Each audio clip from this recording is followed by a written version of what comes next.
केंद्र सरकार ने राष्ट्रगीत वंदे मातरम को लेकर नए दिशा निर्देश जारी किए हैं। गृह मंत्रालय ने आदेश में कहा है कि अब सरकारी कार्यक्रमों, स्कूलों या अन्य औपचारिक आयोजनों में वंदे मातरम बजाया जाएगा।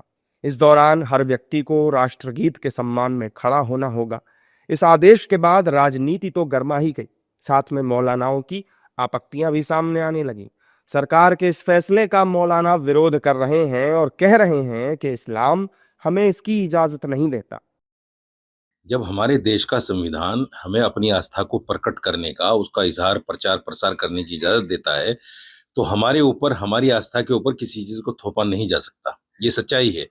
और मुसलमान तो गाएगा नहीं, क्योंकि मुसलमान के लिए आस्था से बढ़कर कोई चीज है ही नहीं। अगर हमारे पास आस्था ही नहीं बची तो हमारे पास तो कुछ भी नहीं है। इसलिए मैं तो ये कहता हूं कि सुप्रीम कोर्ट में तो चुनौती होगी ही होगी, लेकिन मुसलमान कोई गाएगा नहीं, बिल्कुल नहीं गाएगा। चाहे हमारी गर्दन कलम हो जाए, हम नहीं गाएंगे। जबकि विपक्ष के मुस्लिम नेता सरकार के फैसले से नाखुश हैं।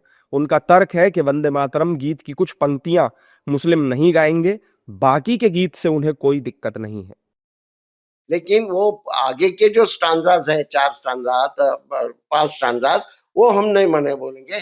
जिसको मान्यता है वंदे मातरम करके, ये देश का एक राष्ट्रीय गान है, वो गान हम जरूर गाएंगे और मुसलमानों ने ये गान गाने में से कोई प्रॉब्लम नहीं है। इसमें कुछ ऐसी पंक्तियां हैं जो एक मुसलमान के लिए सही नहीं है, एक प्रैक्टिसिंग मुसलमान के लिए सही नहीं है। देखो, मुसलमान का क्या है, दिन ला इलाहा इल्लल्लाह मुहम्मदुर रसूलुल्लाह, there is only one God, Muhammad सल्लल्लाहु अलैहि वसल्लम is the messenger of God.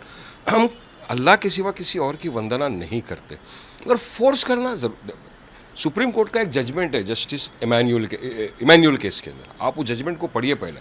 ये तो पढ़ते नहीं है जजमेंट, उसमें साफ तौर से लिखा है कि नेशनल एंथम जो जन गण मन है वो मैंडेटरी, और ये जो राष्ट्र सॉन्ग है, ये इसको आप नहीं पढ़ो तो भी वो नहीं है कुछ। वंदे मातरम में जो ऑब्जेक्शन इस बात का है कि जमीन की पूजा की जाती है। इस्लाम पूजा की इजाजत नहीं देता किसी को भी सिवाय अल्लाह के। और वैसे भी सुप्रीम कोर्ट का ये आदेश है कि कोई किसी को भी जबरदस्ती ये पढ़वाना नहीं चाहिए।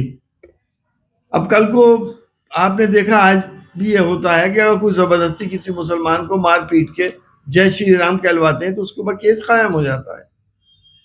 तो ये ऐसी हरकतें क्यों कर रहे हैं जिससे कि देश का सौहार्द पे असर पड़े, देश कमजोर हो। वंदे मातरम पर आए सरकार के फैसले और विरोध पर एनडीए के नेता क्या कुछ कह रहे हैं, ये भी सुन लीजिए। ऐसा है, ये जब सरकारी आदेश है और वंदे मातरम राष्ट्रीय गान है, इसमें कोई दो राय नहीं है। अब ओवैसी जी को कहीं राष्ट्रगान नहीं गाना है तो मेरे कोई दिक्कत नहीं। यहाँ पे क्या कर रहे हैं ओवैसी जी? ओवैसी जी को तो चले जाना चाहिए पाकिस्तान, वहां पे कौमी तराना गा ले तो कौमी तराना गाया करें, राष्ट्रगान हम लोग गाएंगे। आपकी आवश्यकता नहीं है, आप जाके पाकिस्तान में कौमी तराना गाइए। अच्छी बात है, वंदे मातरम होना चाहिए, गाना चाहिए हर जगह, सबको इसके विषय में जानकारी होनी चाहिए। ये आदेश 18 जनवरी को जारी हुआ था। इसमें साफ लिखा है कि अगर राष्ट्रगीत वंदे मातरम और राष्ट्रगान जन गण मन साथ में गाए या बजाए जाएं तो पहले वंदे मातरम गाया जाएगा। इस दौरान गाने या सुनने वालों को सावधान मुद्रा में खड़ा ही रहना होगा, लेकिन इस आदेश पर विपक्ष नाराजगी जता रहा है।